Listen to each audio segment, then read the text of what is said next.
So hello guys, आज हम बात करने वाले हैं कुछ और इम्पोर्टेंट क्वेश्चंस के बारे में। लास्ट अगर वीडियो नहीं देखे हैं तो उसमें आपको बताया गया था क्वेश्चन नंबर 1 to 4, क्योंकि वहाँ पर सीरीज ज़्यादा बड़ी चल गई थी हमारी क्वेश्चंस की।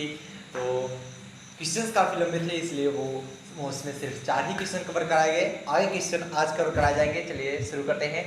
लेकिन अगर अभी तक आप लोग लाइक नहीं किए हो तो जल्दी से जल्दी जितने भी लोग जुड़े हो फटाफट से लाइक कर दो और चैट सेक्शन में लिख के बताओ yes are you ready. Are you ready? क्या हम लोग क्लास स्टार्ट करनी चाहिए अब? बहुत बढ़िया। और जितने भी लोग जुड़े हो फटाफट से इस सेशन को शेयर कर दो, जिससे आपका हर एक दोस्त लाइव आ सके और अपनी प्रॉब्लम को यहाँ पर पूछ सके। लाइव का यही सबसे अच्छा फायदा होता है। क्लियर? समझ में बात आ रही है? आगे चला जाए। चलिए क्वेश्चन नंबर 4 तक लास्ट सीरीज में हम लोगों ने कराया था। आज हम बात करेंगे क्वेश्चन नंबर 5 तरफ। बहुत ध्यान से देखिएगा, इंपॉर्टेंट क्वेश्चन हम लोग लाए हैं और काफ़ी ज़्यादा इंपॉर्टेंट है। इवन ये जैम में भी पूछे गए हैं और आपके एमएससी एंट्रेंस में भी पूछे गए हैं, चाहे वो आपका जेएनयू हो, बीएचयू हो, डीयू हो, एयू हो, इवन कोई सी भी अच्छी यूनिवर्सिटीज़ हो, सबके इंपॉर्टेंट क्वेश्चन आपके लिए जाएंगे एक चैप्टर से। जी हाँ, एक चैप्टर से 150 क्वेश्चन, मिनिमम 150 क्वेश्चन कराए जाएंगे आपके। ऐसा कोई क्वेश्चन बचेगा नहीं जो कि आप न कर सको। हर एक क्वेश्चन आपके सॉल्व कराए जाएंगे। डोंट वरी, बस आप लगातार जुड़े रहिए, जिससे आप हमेशा एक्टिव रहिए। बस एक्टिव रहिए, जितना भी पढ़ा जा रहा है उतना पढ़िए, नोट्स बनाइए, बस उसका रिवाइज कीजिए, खुद से क्वेश्चन करने का प्रयास कीजिए, आपका सिलेक्शन होकर के रहेगा। चलिए शुरू करते हैं। यहाँ पर बताया जा रहा है an alpha particle moving in a circular orbital of radius a make n revolution per second. ठीक, the magnetic moment produce at the centre is B, the magnetic moment associated with alpha particle angles. मतलब ये कहा क्या जा रहा है, पहले से समझो। यहाँ पर बताया जा रहा है, कहा जा रहा है कि अल्फा पार्टिकल है जो कि मूव कर रहा है सर्कुलर वेलोसिटी। कोई अल्फा पार्टिकल है जो कि सर्कुलर पथ पर मूव कर रहा है और एक सेकंड में वो n चक्कर पूरा कर लेता है। एक सेकंड में वो n चक्कर पूरा कर लेता है। बात समझ में आ रही है? कोई सर्कल है जिसका रेडियस a है, जिस पर कोई भी अल्फा पार्टिकल n चक्कर लगा लेता है एक सेकंड में। अब n चक्कर कुछ भी हो सकता है। एंड बताया जा रहा है उसके सेंटर पर जो मैग्नेटिक मोमेंट है वो b है और अल्फा के कारण जो मैग्नेटिक मोमेंट है वो m है। वो क्या वैल्यू होगी? n e a square, m बराबर half n e a square या फिर 2 पाई n e a स्क्वायर या फिर 0। क्या होगा इसमें से? सब लोग चैट सेक्शन में लिखो। क्या आप लगा सकते हो इसको? हमें बताना पड़ेगा। क्या आप लगा सकते हो? हमें बताना पड़ेगा। बता दें? बता दें? कोई बात नहीं, लगभग सभी लोग करें। सर आप ही बता दीजिए, डोंट वरी। देखिए कहा क्या जा रहा है, समझना। पहले आपको मैग्नेटिक मोमेंट निकालना है सर्कल पर। जैसे मान लीजिए कोई सर्कल हम बनाते हैं, इट इज ए सर्कल, इसका सेंटर हो गया, इसका रेडियस जो है मान ए है, ये अल्फा पार्टिकल है जो कि मान लीजिए मूव कर रहा है, ये कुछ ऐसा, this is a alpha particle. इस प्रकार से वो मूव कर रहा है और एक सेकंड में वो n रिवोल्यूशन कर लेता है, मतलब n चक्कर लगा लेता है वो। इसके सेंटर पर जो मैग्नेटिक मोमेंट है वो भी है और इसके जिस पर वो मूव करा है, जिस पथ पर, उस पर मैग्नेटिक मोमेंट m है, जो कि आपको फाइंड करनी है। कैसे फाइंड करोगे? सिंस वी नो दैट, यहाँ पर लिखो, सिंस वी नो दैट जो मैग्नेटिक मोमेंट होता है, magnetic moment m is equal to क्या होता है? I इंटू ए,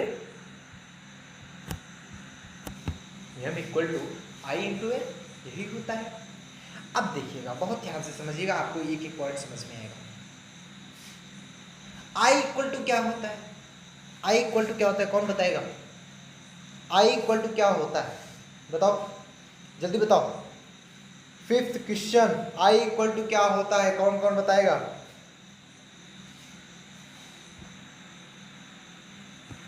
क्या यार, सब कुछ भूलते जा रहे हो तुम लोग। I equal to 2NE into में ए मतलब एरिया। सर्कल का एरिया कितना होता है? सर्कल का एरिया पाई आर स्क्वायर, यहाँ पर आर की जगह पर आपका रेडियस जो दिया गया ए है, पाई ए स्क्वायर लिखेंगे, क्या हो जाएगा 2ne इंटू में पाई ए स्क्वायर, क्या है हमारा 2 pi N e A square. कोई ऑप्शन मिल रहा है 2 pi N e A square, जी option number C, option number C is correct. Note down करिए, एक स्क्रीनशॉट फटाफट से आप लोग स्क्रीनशॉट लीजिए। क्लियर होता है, सबको समझ में आया? आगे बढ़ा जाए, चलिए नेक्स्ट जो हमारे पास क्वेश्चन आता है, if a number of turn, यदि नंबर ऑफ जो टर्न है area and current through a coil is given by N, A and I, ठीक, respectively, then it's magnetic moment will be, तब इसका जो मैग्नेटिक मोमेंट होगा वो क्या होगा, तब उसका जो मैग्नेटिक मोमेंट होगा वो क्या होगा, ये पूछा जा रहा है। आइए देखते हैं इसको भी कैसे निकालेंगे हम।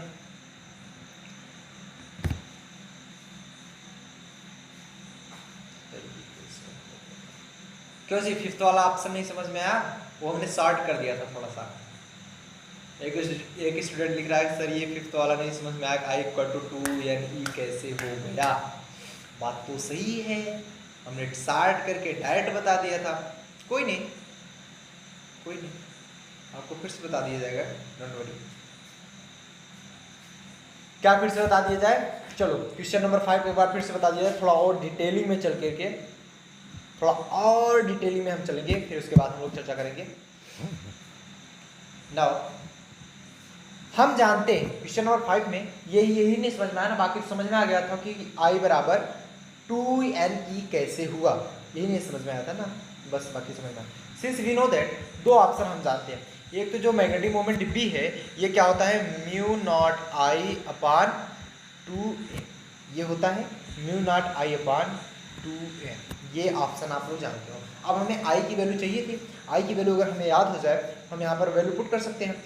आइए देख लेते हैं, हम जानते हैं सिंस वी नो दैट, यहाँ पर लिख लीजिए I इक्वल टू क्या होता है, I इक्वल टू देखिएगा यहाँ पर एक पार्टिकल है जो कि ए रेडियस पर मूव कर रहा है, एक पार्टिकल है जो कि एक रेडियस पर मूव कर रहा है, ठीक, एक रेडियस पर, किसी भी रेडियस पर मूव कर रहा है, और जो उस पर जो रिवोल्यूशन है मतलब पर सेकेंड वो कितना है n, हर एक सेकंड पर उसका रिवोल्यूशन n है। यहाँ पर I इक्वल टू क्या लिख सकते हैं 2e डिवाइड बाई पर सेकेंड कितना रिवोल्यूशन है n, तो पर सेकेंड मतलब 1/n, यहाँ से I इक्वल टू क्या निकला 2e, ये चीज बस यही तो था और कुछ नहीं करना था, ठीक।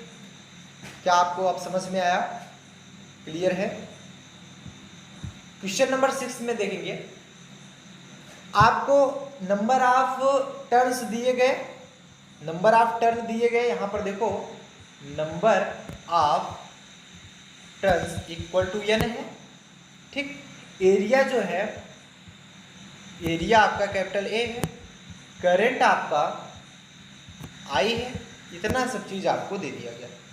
अब यहां पर पूछा जा रहा है मैग्नेटिक मोमेंट क्या होगा, मैग्नेटिक मोमेंट क्या होगा। हम जानते हैं मैग्नेटिक मोमेंट m बराबर क्या होता है IA। Since we know that जो मैग्नेटिक मोमेंट होता है, magnetic moment is equal to current into में एरिया, I इंटू में A। बट अगर n स्टेप है मतलब n रिवोल्यूशन हो रहा है, n चक्कर लगा रहा है, जैसे 2 चक्कर लगा रहा है 2IA, 3 लगा रहा है 3IA, 4 लगा रहा है 4IA, वैसे n चक्कर लगा रहा है NIA हो जाएगा। तो यहाँ पर लिखेंगे magnetic moment is equal to NIA। Simple, कौन सा ऑप्शन सही है? ऑप्शन नंबर ए, बस simple. So take screenshot. Clear? सब लोग चैट सेक्शन में लिख के बताओ क्या यहाँ तक सबको समझ में आ रहा है? आगे बढ़ा जाए, क्लियर है? चलो सो नेक्स्ट हमारा जो क्वेश्चन कर रहा है, if E naught and B naught denoted the electric field और मैग्नेटिक फील्ड, यदि हमारा ई नॉट और बी नॉट इलेक्ट्रिक फील्ड और मैग्नेटिक फील्ड को डिनोट करता है, तो ये जो वैल्यू है ये किसके बराबर होगी? ये जो वैल्यू है किसके बराबर होगी। सिंस वी नो दैट, यहाँ पर देखिएगा हम लोग जानते हैं, जैसे ये वैल्यू है हमारा square mu naught epsilon not into में ई नॉट अपान बी नॉट, इसी की वैल्यू निकालनी है। हम जानते हैं कि सिंस वी नो दैट कि ई नॉट अपान बी नॉट, क्योंकि ई और बी हमारा क्या होता है, ई हमारा इलेक्ट्रिक फील्ड, बी हमारा मैग्नेटिक फील्ड। यहाँ पर electric field E naught denote करा है, magnetic field B naught denote करा है, यहाँ पर ये दिया गया है। इसमें जो रिलेशन हमें मिला था 1 upon mu naught epsilon naught square root में, यही रिलेशन हम आपको मिला था, यही रिलेशन आपको मिला था। तो ये रिलेशन हम यहाँ पर देखेंगे, हम क्या रखेंगे, square root of mu naught epsilon naught रखेंगे, E naught upon B naught जब क्या लिखेंगे 1 upon square root of mu naught epsilon naught, ये इससे कैंसिल हो जाएगा, ऑप्शन हमारा 1 आ जाएगा, option number B is correct. Simple, कुछ है ही नहीं यार, एकदम सिंपल है, so simple, so sorry. Note down करेंगे फटाफट से, टेक ए स्क्रीनशॉट, उसके बाद हम लोग आगे चलते हैं। क्या यहाँ तक सबको समझ में आ रहा है? फटाफट से सब लोग चैट सेक्शन में लिखते चलें, किसी कोई प्रॉब्लम तो नहीं, बढ़िया एकदम। चलिए नेक्स्ट क्वेश्चन आ जाए, रेडी हो आप लोग? Question number 8, what is the Poynting vector? Interesting question आ रहा है जी। पॉइंटिंग वेक्टर है क्या at the surface of a long cylindrical wire of radius R, length L, carrying a current I, when its ends are kept at potential difference of V। मतलब समझो यहाँ पर दे क्या रहा है, एक एक पॉइंट आप समझते चलेंगे, आपको समझ में आता चलेगा। आपको यहाँ पर पूछा जा रहा है कि पॉइंटिंग वेक्टर क्या होगा। पहली बात तो समझ लो, पॉइंटिंग वेक्टर एग्जैक्टली होता क्या है, the cross product of E and H, E और H का क्रॉस प्रोडक्ट ही पॉइंटिंग वेक्टर कहलाता है। Electric field E and H का क्रॉस प्रोडक्ट ही पॉइंटिंग वेक्टर कहलाता है, ये समझ लो। मतलब आप समझोगे जो पॉइंटिंग वेक्टर होता है, Poynting vector that is a cross multiplication of E and H, cross multiplication of E and H। Clear? सबको समझ में आ रहा है? क्लियर हो रहा है सबको? इसकी यूनिट क्या होती है? इसकी यूनिट वाट पर मीटर स्क्वायर होती है। यूनिट इसकी देख लो, यूनिट जो होती है वो होती है वाट पर मीटर स्क्वायर, वाट पर मीटर स्क्वायर। तो पॉइंटिंग वेक्टर क्या है समझिएगा, जैसे आपको एक सिलेंडर दिया जा रहा है, एक आपको सिलेंडर दिया जा रहा है, मान लीजिए आपके पास एक सिलेंडर है, ये मान लीजिए आपके पास एक सिलेंडर है, इसका रेडियस जो है वो कैपिटल R है, रेडियस कैपिटल R है, और इसका जो लेंथ है वो कैपिटल L है, जो लेंथ है वो capital, carrying a current I, जिसमें I करंट कैरी हो रहा है, I करंट कैरी हो रहा है, where it's end kept at potential difference of V, जब इसका एक इंड, चाहे ये वाला इंड रख लो, अदर ये वाला इंड रख लो, पोटेंशियल V पर रखा जाता है, तब जाकर पॉइंटिंग वेक्टर क्या होगा, तब जाकर पॉइंटिंग वेक्टर क्या होगा। देखो पॉइंटिंग वेक्टर का तो ये एक फार्मूला होता है E क्रॉस H, दूसरा फार्मूला क्या होता है, दूसरा फार्मूला पढ़ लीजिएगा, दूसरा फार्मूला होता है एनर्जी अपान, देखो वाट किसे बोलते हो, देखो यहीं से निकालो, ये यूनिट से, इसके यूनिट जहां से निकली है, इसका दूसरा फार्मूला होता है वाट, किसे लिखोगे, एनर्जी अपान पावर, एनर्जी अपान पावर वाट होता है, यहाँ पर लिखोगे एनर्जी आर पावर, चाहे आप एनर्जी लिखो अदरवाइज पावर ट्रांसफर लिखो, एनर्जी लिखो और अदरवाइज आर करके पावर ट्रांसफर लिखो, ठीक, एनर्जी अपान, और क्या लिखोगे, क्योंकि एनर्जी हो गई या फिर आप लिखोगे पावर हो गई, ये वाट में मेजर की जाती है, वाट में, ठीक,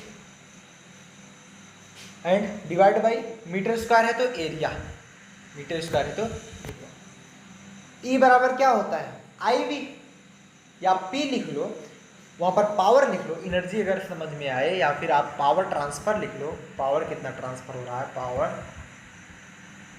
ट्रांसफर ये क्या होता है, P equal to I V या फिर equal to I V divide by area हमारा होता है ए, ये होता है हमारा ये हो जाएगा I V divide by area.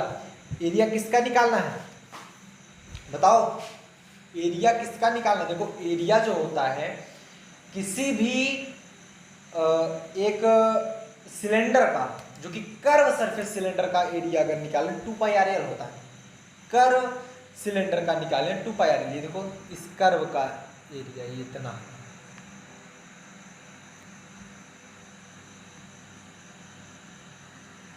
ये 2 पाई आर एल। तो यहाँ पर लिखें क्या, क्योंकि इंड तो आपका पोटेंशियल पर रख दिया गया, तो I V upon 2 pi R L. कोई ऑप्शन मिल रहा है, कोई ऑप्शन मिल रहा है, यहाँ पर कैपिटल आर है, कैपिटल आर हो जाएगा I V upon 2 pi R L. Option number D is correct. Take screenshot, आप लोग स्क्रीनशॉट ले सकते हैं।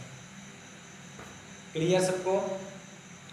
एनी प्रॉब्लम चैट सेक्शन में लिख के बताओ तुरंत। एनी प्रॉब्लम, कोई प्रॉब्लम होती है आपको? नहीं? आगे बढ़ा जाए, चलो आगे बढ़ा जाए ना, कंफर्म है? बोलो यस और no. Question number 9, question number 9 क्या कहता है, what is the value of current passing through the branch A B in the electric circuit given in the figure. आपको पूछा जा रहा है ब्रांच ए बी में, ब्रांच ए बी में, ए बी ब्रांच कहाँ है, ये इस ब्रांच में, इस ब्रांच में कितने करंट फ्लो होगा, वही पूछ रहा है बस, कितना करंट फ्लो होगा। वैल्यू सब आपकी दी गई है, आपको वैल्यू निकालनी है। उम्मीद करते हैं ये क्वेश्चन आप लगा लोगे। 4-5 मिनट का टाइम दे देते हैं, आप लोग खुद से सॉल्व करिए, जल्दी से जल्दी आंसर टाइप करने की कोशिश कीजिए। अपने मन से ऐसे मत बताइएगा, सॉल्व करके बताइए, थोड़ा मेहनत कीजिए।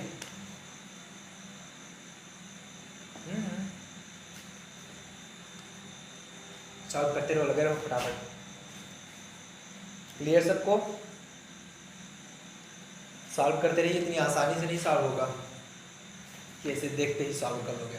थोड़ा सा पेन कॉपी उठाओ,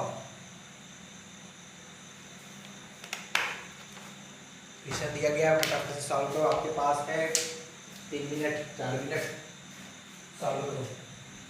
मैं देखना चाहता हूँ कितने स्टूडेंट को आ रहा है, मैं देखना चाहता हूँ कितने लोग मन से मेहनत कर रहे हैं। नहीं तो ऐसे नहीं कि हाँ चलिए पढ़ लें, इसका कोई मतलब नहीं निकलता।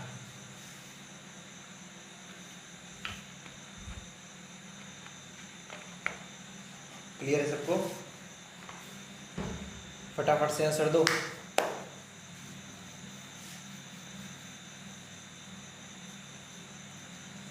कई लोग जो आंसर दे रहे हैं, मुझे पता चल पा रहा है कि वो लगता है कि बुक उठा करके आंसर देख करके तुरंत बता रहे हैं।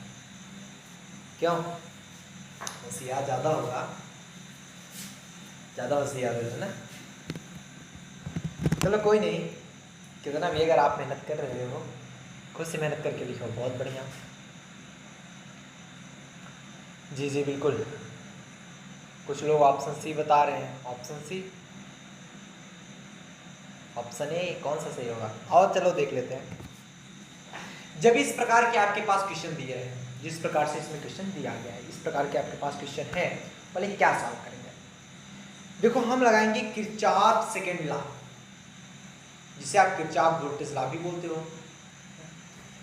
तो किस प्रकार से इसे अप्लाई करते हैं और देखते रहते हैं, इसे अप्लाई किस प्रकार से करते हैं। इसे अप्लाई करना आप लोग फर्स्ट ईयर में अच्छी तरह से सीखोगे, किस प्रकार से अप्लाई करेंगे। फिर से आज सीख लेते हैं, क्या दिक्कत है। जब 2 सर्किट है हमारी, इसे हम बना लेते हैं फर्स्ट, इसे बना लेते हैं हम सेकंड। आप मान सकते हो, किसी को भी फर्स्ट सेकंड मान सकते हो। हम जब मूवमेंट करेंगे तो चाहे हम क्लॉकवाइज मूवमेंट करें चाहे एंटी क्लॉकवाइज, जरूरी भी नहीं कि एक में अगर क्लॉकवाइज मूव करें दूसरे में क्लॉकवाइज ही मूव करना होगा। हम एंटी क्लॉकवाइज करेंगे, मेरी मर्जी, आपकी इच्छा, चाहे जिधर मूव कर सकते हो। क्लॉकवाइज एक में करो, दूसरे में एंटी क्लॉकवाइज करो, दोनों में क्लॉकवाइज करो, दोनों में एंटी क्लॉकवाइज करो, कोई डिफरेंस नहीं, आप कर सकते हो, कोई दिक्कत नहीं। मान लीजिए हम इस तरफ मूव कर रहे हैं, इस तरफ मूव करने का मतलब है इस प्रकार से मूव करना, ठीक, इस प्रकार हम मूव कर रहे हैं। ये निगेटिव है, ये पॉजिटिव है, तो इधर निगेटिव है, जहाँ से हम आउटपुट मतलब जो निकल रहे हैं वही रखा जाता है।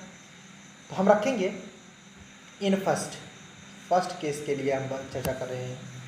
12 समझना, 12 वोल्ट पॉजिटिव है इसलिए पॉजिटिव रखा गया। यहाँ पर देखो करंट आने के पहले पॉजिटिव, जाने के बाद निगेटिव, लेकिन करंट आ रहा है तो बढ़ेगा, निकल जाएगा तो घट जाएगा उस स्थान से। आने पहले पॉजिटिव, जाने के बाद निगेटिव, इसी प्रकार मूव करें तो माइनस की तरफ चलेंगे। -4i1 इतना होगा कि नहीं होगा? सबको क्लियर है? इतना होगा कि नहीं होगा? Are you understand? समझ पा रहे हो? और दूसरे को हम मान लेते हैं इस प्रकार मूव किया है, ये देखो दिया भी गया है, ये देखो ऑप्शन इसमें दिया गया, तो आप नहीं मान सकते, ऑप्शन दिया गया है। ये देखो करंट का ऑप्शन ये दिया गया, क्योंकि करंट का ही तो ऑप्शन मानते हो, किधर से किधर हम मूवमेंट कर रहे हैं। करंट का ऑप्शन ऑलरेडी दिया गया, अगर ना दिया रहे तो आप मान सकते हो, ना दिया रहे जिस क्वेश्चन में तो आप बना सकते हो कि हम नहीं, ऐसा नहीं है, वैसा चलेंगे, मेरी इच्छा। तो यहाँ पर देखिए जब I1 इधर से आ रहा है, I2 इधर से आ रहा है, तो इधर कितना होगा? I1 प्लस I2 होगा कि नहीं होगा? I1 plus I2। 8 पे पहुँचने के बाद, आने से पहले पॉजिटिव, जाने के बाद निगेटिव, आने पहले पॉजिटिव, जाने के बाद निगेटिव, यहाँ पर हो जाएगा निगेटिव कितना? 8i1 प्लस इक्वल टू में 0। बोलो सबको समझ में आया कि नहीं आया? इसको थोड़ा सा सॉल्व कर लिया जाए। 12 minus 4i1 minus 8i1 minus में 8i2 is equal to 0। 12 minus 12i1 minus 8i2 equal to 0। इसमें अगर हम थोड़ा सा कुछ कॉमन कर लें, 4 कॉमन कर लेते हैं हम, तो 12 को इधर ही रख देते हैं, इसको साइड भेज देते हैं, तो 4 अगर कॉमन कर लेंगे, 4 के 12, 3i1 प्लस में 2i2, 4 3 जा 12, ये हो जाएगा हमारे पास 3 is equal to 3i1 plus 2i2। ये कटा नहीं है जी, ये पता नहीं कैसे अपने आप लग जाता है। क्वेश्चन नंबर फर्स्ट बना सकते हैं। इसी प्रकार हम सेकंड सर्किट की बात करें, सेकंड सर्किट में क्या होगा, ध्यान से समझना। हम इस प्रकार मूव कर रहे हैं तो इधर माइनस है, इधर पॉजिटिव है, तो क्या हो जाएगा? 10 माइनस, आने पहले पॉजिटिव, जाने के बाद निगेटिव, 2i2 माइनस, इधर पहुँचे 8i1 plus i2 equal to 0। यहाँ पर हो जाएगा 10 minus 2i2 minus 8i1 minus 8i2 is equal to 0। 10 minus 8i1 minus 2i2 8i2, 10i2 is equal to 0। इसको साइड ले जाएंगे, 10 इज इक्वल टू, ये क्या बचेगा हमारा? 8i1 plus 10i2 equal to 0। 2 common कर लेंगे तो क्या हो जाएगा? 4i1 प्लस में 5i2 इज इक्वल, सॉरी जब इक्वल टू 0 कहाँ से हो गया? अब इक्वल टू के इस साइड लाओ, 2 5 जा 10, मिलान को क्या? 5 is equal to 4i1 plus में 5i2। Question number second. और from question number first and second से आप i1 और i2 वैल्यू निकाल सकते हो। तो हम क्या करेंगे, कुछ ऐसा करो कि इसमें से कुछ घट के, कट के, पिट के आ जाए। क्यों आ सकता है? आ सकता है, बोलो यस। इक्वेशन नंबर फर्स्ट में आपका किसका मल्टीप्लाई कर दो? 4 का। इक्वेशन नंबर फर्स्ट में आप 4 का मल्टीप्लाई कर दो। देखो इतना पहले नोट कर लो फटाफट से, फिर हम लोग आगे सॉल्व करेंगे। नोट कर लो फिर हम लोग आगे चलें। क्लियर है सबको? चलो अब देखिएगा हम लोग पहुंचे कहाँ तक थे। हमें 2 वैल्यू मिली थी। फर्स्ट जो वैल्यू थी, हमें 2 वैल्यू मिली थी। फर्स्ट जो वैल्यू थी वो क्या थी? एक तो हमारी वैल्यू थी 3i1 प्लस में 2i2 इक्वल टू में 3। इक्वेशन नंबर फर्स्ट था। इसमें हम क्या करेंगे? 4 से मल्टीप्लाई करेंगे, क्योंकि i1 इधर 3 है, उधर हमारा 4 है, उधर 3 से मल्टीप्लाई कर देंगे, इधर हम 4 से मल्टीप्लाई कर देंगे, फिर हम घटा देंगे। तो 4 से मल्टीप्लाई कर दो, क्या हो जाएगा? 4 से 12i1 प्लस में 8i2 equal to 12। Equation number third बना लो। और जो क्वेश्चन नंबर सेकंड मिला था, वो क्या था? एंड सेकंड जो ये 2 इक्वेशन मिले थे, ये इक्वेशन मिला था, दूसरा इक्वेशन ये था, कौन सा? आपका 4i1 प्लस में 5i2 इज इक्वल टू में 5, इक्वेशन नंबर सेकंड आपको मिला था। आप क्या करोगे, इसमें 3 का मल्टीप्लाई कर दो, 4 3 जा 12, मतलब इसमें आप 4 से मल्टीप्लाई कर रहे हो, इसमें आप 3 से मल्टीप्लाई कर रहे हो, तो ये क्या आ जाएगा 4 3 जा 12, i1 plus 15i2 equal to में 15, इक्वेशन नंबर 4। अभी देखो थर्ड और 4 बच गया। नाउ 4 में से थर्ड को घटा दे, फ्रॉम इक्वेशन 4 माइनस थर्ड। हमें ए और बी के बीच में कितना करंट फ्लो हो रहा है वो निकालना है, मतलब i1 निकाल लेना, i2 दोनों को ऐड करना पड़ेगा, क्योंकि इसमें फ्लो कितना हो रहा है, i1 plus i2 current flow हो रहा है। समझ पा रहे हो ना आप लोग। तो 4 में से हम थर्ड को घटाएंगे, घटाओ, 12i1 में 12i1 का जाएगा 0, 15i2 में से 8i2, 15i2 minus 8i2 is equal to 15 minus 12, ये बच गया हमारा 5 2 7, 7i2 इक्वल टू में 3, i2 is equal to 3/7 ampere. ये i2 की वैल्यू आई, बोलो समझ में आया कि नहीं आया, i2 की वैल्यू आई। अब putting this value in equation number n equation में रख दो, putting the value of putting the value of i2 in equation number first में रख देते हैं।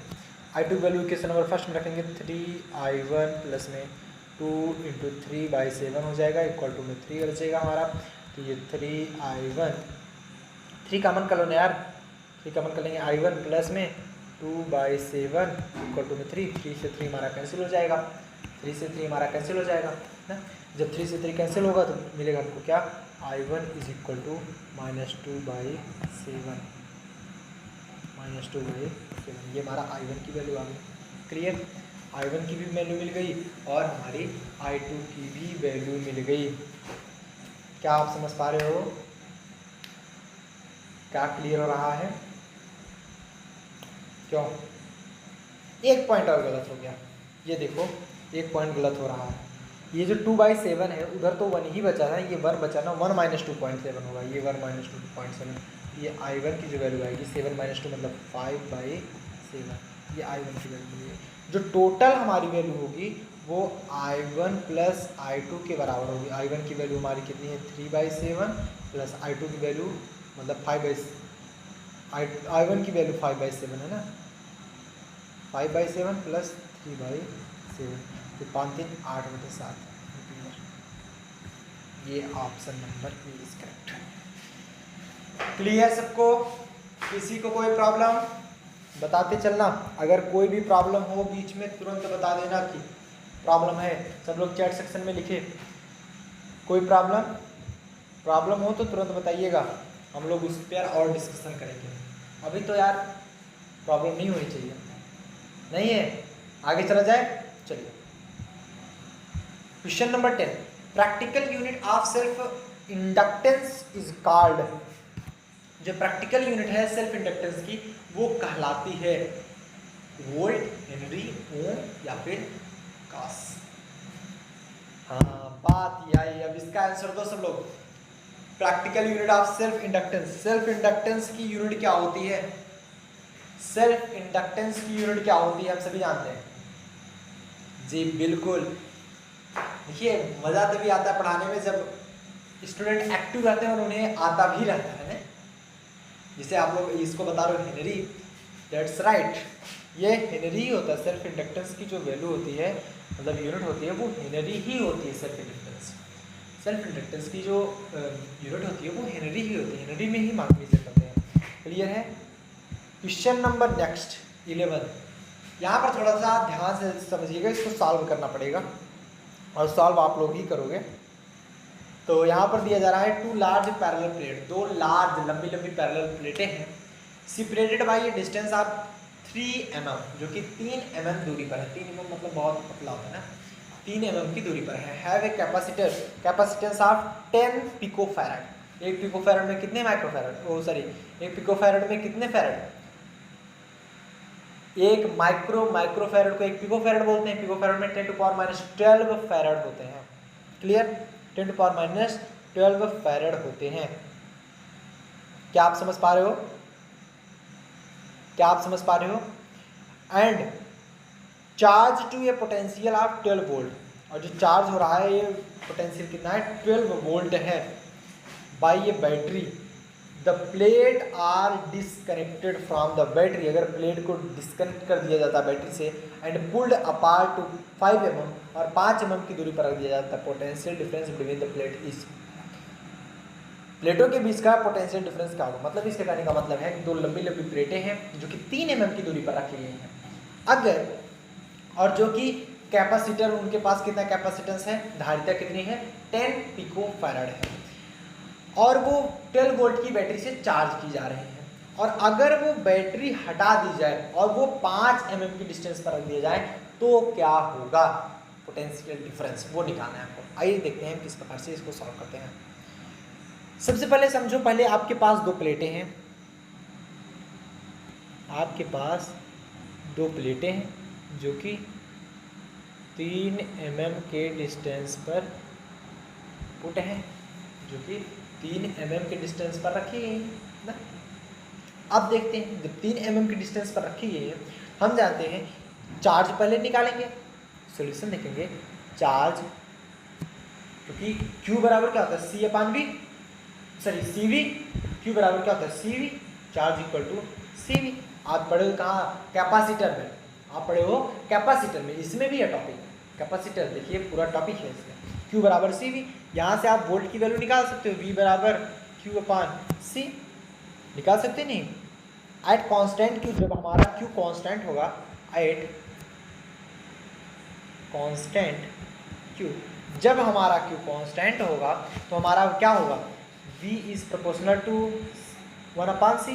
मतलब कहा जा रहा है कि Q अगर कोई कांस्टेंट हो तो V जो होगा वो बढ़ेगा अगर कैपेसिटेंस हमारी घटेगी। जितना वोल्टेज बढ़ाओगे कैपेसिटेंस घटता चला जाएगा, वोल्टेज घटा दो कैपेसिटेंस बढ़ता चला जाएगा। यहाँ से हमें ये वैल्यू मिली। क्लियर? एंड ये question number first, since we know that जो C होता है ये आल्सो 1/D होता है। क्यों? देखो, डिस्टेंस अगर बढ़ाओ, दो प्लेटें हैं, दोनों प्लेटें को डिस्टेंस बढ़ा दो, कैपेसिटेंस कम हो जाएगा यार। प्लेटें नजदीक रहे तो कैपेसिटेंस हाई, तभी बैटरी देखो जो प्लेट होती है वो नजदीक रखी गई है क्योंकि उनकी कैपेसिटेंस हाई होना चाहिए। दूर रख दी जाए कैपेसिटेंस कम हो जाएगा। वो कम कैपेसिटर मतलब कार्य करेंगी, मतलब वो इलेक्ट्रिसिटी कम कंडक्ट कर पाएंगी, कम स्टोर कर पाएंगी। सॉरी, जैसे कोई बैटरी है मान लीजिए, अगर एक सिमिलर बैटरी है सिमिलर कैपेसिटी की, अगर एक की बैटरी की प्लेट जो है वो दूर रख दी जाए, मान लो कोई 200 एच की बैटरी है, दूसरी भी 200 एच की बैटरी, उसकी प्लेट अगर दूर कर दी जाए, इसकी प्लेट वैसे ही रहने दी जाए, तो ये 200 एच की बैटरी रहेगी बट वो कम हो जाएगी क्योंकि वो कैपेसिटी नहीं है उसकी उतनी ना स्टोर करने की, कम हो जाएगी ना। तो डिस्टेंस जितना बढ़ा दोगे प्लेटों की कैपेसिटी कम हो जाएगी। वही चीज़ इसमें भी होता है। आप देखो कि C equal proportional to 1/D है, यहाँ पर रखेंगे क्वेश्चन नंबर फर्स्ट में तो 1/D रखेंगे तो D ऊपर चला जाएगा। From question number first and second यहाँ पे लिख लेंगे, from equation first and second, first और सेकंड से हमें मिला क्या? V is proportional to D। जैसे जैसे डिस्टेंस बढ़ाएंगे वोल्टेज भी हमारा बढ़ता चला जाएगा, जैसे जैसे डिस्टेंस बढ़ाएंगे हमारा पोटेंशियल भी बढ़ता चला जाएगा। क्लियर है? हेंस अब यहाँ से हम देख सकते हैं कि अगर हम निकालें V1/V2 इज इक्वल टू, ये क्या हो जाएगा D1/D2। अगर हम यहाँ से V2 की वैल्यू निकालना चाहें तो ये क्या हो जाएगा? V1D2/D1 भाई V2 इधर भेज देंगे, D2/D1 हो जाएगा। अब हम वैल्यू पुट कर देते हैं, क्योंकि V2 की वैल्यू हमें चाहिए। V1 की वैल्यू क्या है? 12 वोल्ट, 12 इंटू पहले दी गई थी। D2 मतलब 5 mm और ये, क्योंकि आप दोनों के दोनों mm में हैं, आप mm से ना हटा करके दोनों mm ही रहने दो, चाहे मीटर में चेंज कर दो, कटना तो है ही। 10⁻³ 10⁻³ ऑलरेडी कट जाएंगे तो कोई मतलब नहीं है। अपान में V1 कितना था, D1 कितना था? पहले डिस्टेंस मतलब जब बैटरी लगी हुई थी तब डिस्टेंस 3 mm था। बाद का डिस्टेंस ना हुआ हमारा 5 mm, 3 mm, तो 3 4 जा 12, 5 4 जा 20 वोल्ट, V2 वैल्यू आ गया 20 वोल्ट। ये option number B is correct. क्या सबको समझ में आ रहा है? सब लोग चैट सेक्शन में बताओ, क्या सब लोगों को समझ में आ रहा है? क्या आप समझ पा रहे हो? आगे बढ़ा जाए, आगे बढ़ा जाए नेक्स्ट क्वेश्चन की तरफ। चलिए क्वेश्चन नंबर 12, क्वेश्चन नंबर 12वें क्वेश्चन के बारे में हम लोग चर्चा करते हैं। 12वां क्वेश्चन क्या है? 12वां क्वेश्चन कह रहा है two sphere of radii R1 and R2। दो स्फीयर है, दो हमारी स्फीयर है जिनका रेडियाई R1 और R2 है, joint by a fine wire, जो कि किसी वायर से ज्वाइंट किए गए हैं, are raised to a potential V, let a surface charge density at these two sphere be respectively sigma 1 and sigma 2, then sigma 2 बराबर क्या होगा, सिग्मा 1 बराबर क्या होगा, वो वैल्यू में निकाल दिया। तो कहा क्या जा रहा है, समझो पहले एक एक बात को, जितना कहा जाए पहले उसको लिख लिया करो। जैसे कहा जा रहा है दो स्फीयर है, हमारे पास क्या है, दो स्फीयर है, ये पहला स्फीयर और ये हमारा दूसरा स्फीयर। इसका रेडियस हमारा है कितना, R1, इसका रेडियस हमारा R2, जो कि कुछ सेपरेट डिस्टेंस पर रखे गए हैं, कुछ सेपरेट डिस्टेंस पर रखे गए हैं, यही तो कहा जा रहा है ना। तो हम यहाँ पर देख सकते हैं कि let the surface charge density at these two sphere be respectively sigma 1 and sigma 2। जो सरफेस चार्ज डेंसिटी है वो सिग्मा 1 और सिग्मा 2 है, जो सरफेस चार्ज डेंसिटी है वो कितना है, सिग्मा 1 एंड सिग्मा 2। हम जानते हैं सरफेस चार्ज डेंसिटी कितनी होती है, सरफेस चार्ज डेंसिटी अगर आप नहीं जानते हो तो आपको हम ऑलरेडी पढ़ा चुके हैं, एवेटर में लिंक मिल रहा है। Volume charge density, surface charge density, linear charge density सबकी वैल्यू दी गई है।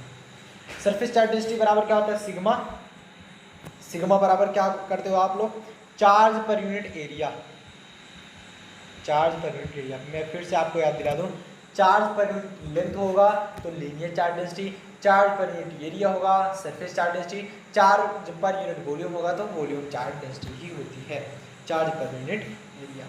चार्ज कितना है बताओ, चार्ज कितना है हमारा, Q, चार्ज हमारा Q है, और एरिया कितना है, एक स्फीयर का एरिया कितना होता है, 4πr², 4πR²।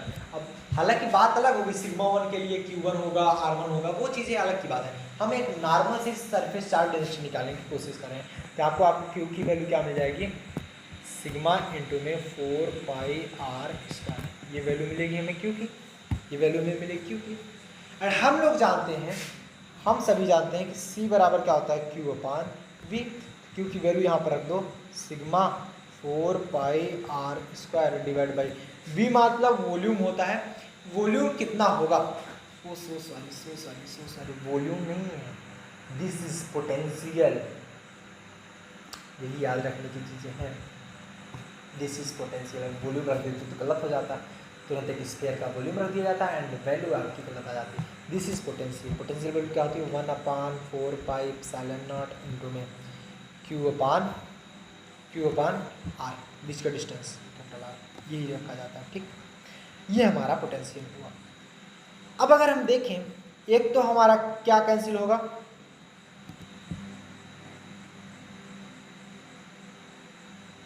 हम अगर Q की वैल्यू ना पुट किए होते, मतलब ये Q की वैल्यू ना पुट करके हम सिर्फ Q रखे होते, एक Q से हमारा ये Q कैंसिल हो जाता और बस ये ऊपर से आ जाता, ये हो जाता 4πε0 इंटू में R, ये हो जाता हमारी C की वैल्यू, ये हमारी हो जाती C की वैल्यू। तो आपको मिल गई Q की वैल्यू एंड C की वैल्यू, आपको मिल गया क्या, Q की वैल्यू एंड C की वैल्यू।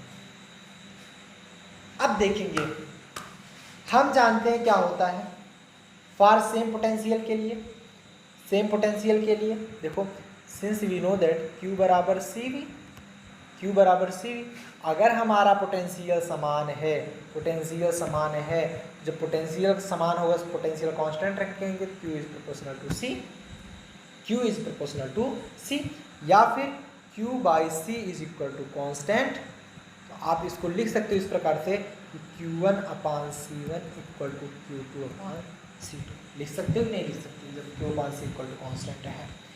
तो Q1 क्या होगा हमारा सिग्मा 1 और ये 4 पाई R1 का स्क्वायर डिवाइड बाई C1 क्या होगा हमारा 4 pi epsilon naught R1 is equal to Q2 क्या होगा हमारा सिग्मा 2, ये देखो सिग्मा 2 4 पाई R2 का स्क्वायर डिवाइड बाई C2 क्या होगा हमारा 4 पाई एप्सिलॉन नॉट R2। एक R2 से एक R2 कैंसिल, एक R1 से एक R1 कैंसिल, 4 पाई से 4 पाई कैंसिल, 4 पाई से 4 पाई कैंसिल, मिला क्या हमको सिग्मा 2 अगर वैल्यू निकालें इज इक्वल टू क्या मिल गया, ऊपर कुछ बचा है R2 बचा है, नीचे एप्सिलॉन नॉट बचा है, ये बच जाएगा हमारा सिग्मा 1 ये देखो एप्सिलॉन नॉट से एप्सिलॉन नॉट भी कैंसिल, सिग्मा 1 और ये चला जाएगा हमारा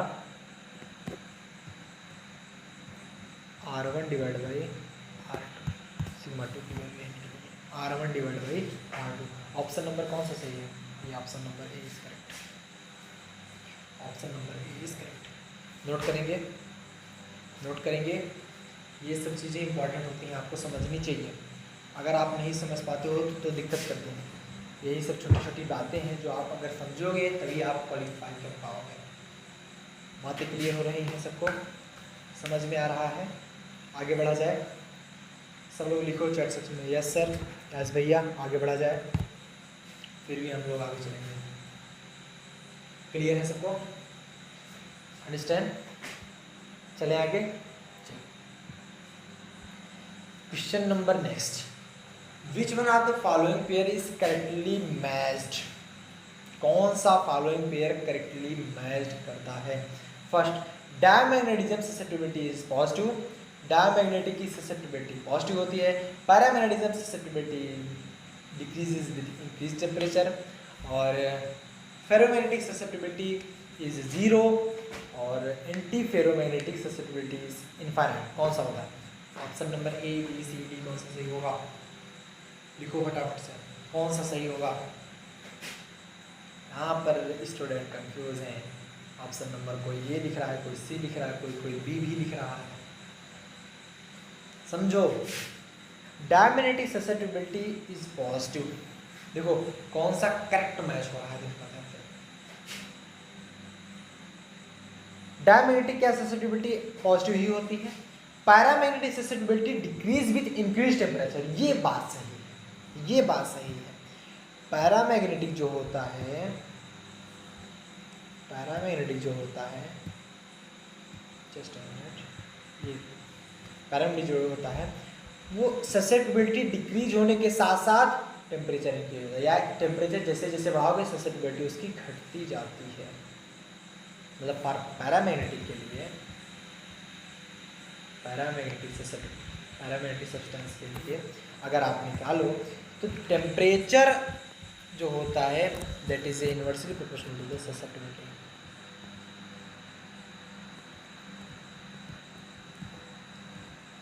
ससेप्टिबिलिटी जैसे जैसे टेम्परेचर बढ़ाओगे ससेप्टिबिलिटी डिक्रीज हो जाती है।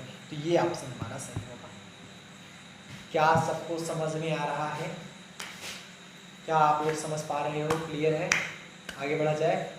चलो नेक्स्ट क्वेश्चन हमारा 15th क्वेश्चन क्या कर रहा है।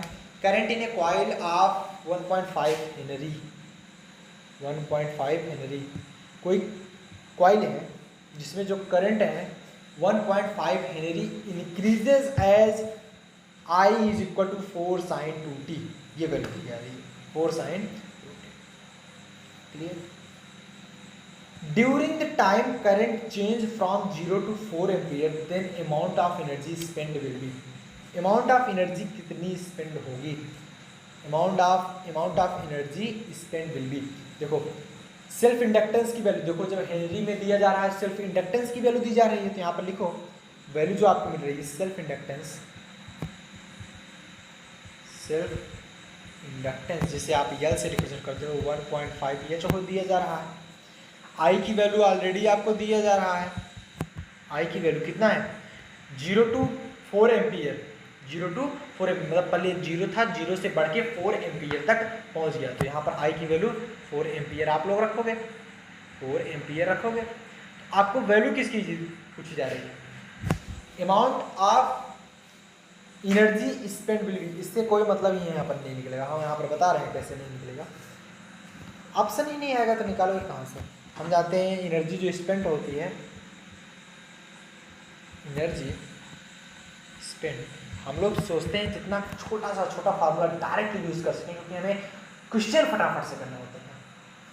अगर आप टोटल जितना दिया गया टोटल पढ़े हो उसी में करते हो तो एक तरफ से सॉल्यूशन देख लें, फिर तो नहीं कर पाओगे, टाइम चला जाएगा। जितनी छोटी छोटी मेथड से आप फटाफट से क्वेश्चन को सॉल्व करो, वही होना चाहिए। एनर्जी स्पेंड कितना होता है हमारा, half L I square, half L I square. ये सब फार्मूले हैं जो आपको याद करना पड़ता है।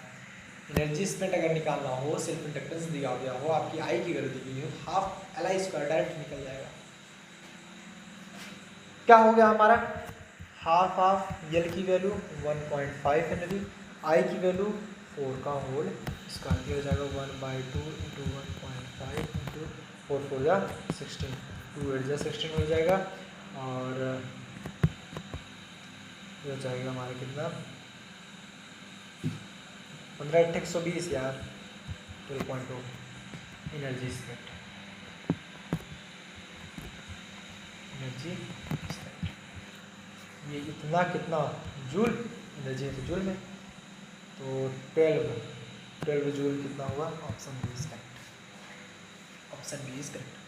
सो हो चुके हैं 50 मिनट, हम सोच रहे हैं आपका क्लास कर दिया जाए ओवर, बाकी हम लोग आगे चलेंगे। आज हमने 10 क्वेश्चन 11 क्वेश्चन पढ़ा, 10 क्वेश्चन, हाँ 5 से लेकर के 15 क्वेश्चन, 10-11 क्वेश्चन पढ़ा। तो उम्मीद करते हैं ये क्वेश्चन आपको बढ़िया से समझ में आए होंगे। और इस प्रकार से हम लोगों की क्वेश्चन सीरीज पर डे चलने वाली है। शाम को आपकी क्लास रख दी गई है जो कि 8 बजे चलती है। तो जितने भी लोग अभी ज्वाइन नहीं किए हो ज्वाइन कर लो, ज्वाइन करके आपका ये बेनिफिट होगा कि आप हर एक लेक्चर टाइम पर देख सकते हो। और जितने भी आप क्वेश्चंस करोगे आपको अगर नहीं समझ में आ रहे हैं तो उनका आपका प्रॉपर वीडियो सोल्यूशन भी दिया जाएगा। उम्मीद करते हैं ये लेक्चर्स आपको बिल्कुल पसंद आए होंगे। मिलते हैं नेक्स्ट लेक्चर साथ के दिन, आप लोग बढ़िया से पढ़ाई करें और इसका नोट जरूर बनाएं जिससे आपको हर एक पॉइंट समझ में आ जाए। तो मिलते हैं नेक्स्ट लेक्चर साथ, बढ़िया से पढ़ाई करें। आ जाए।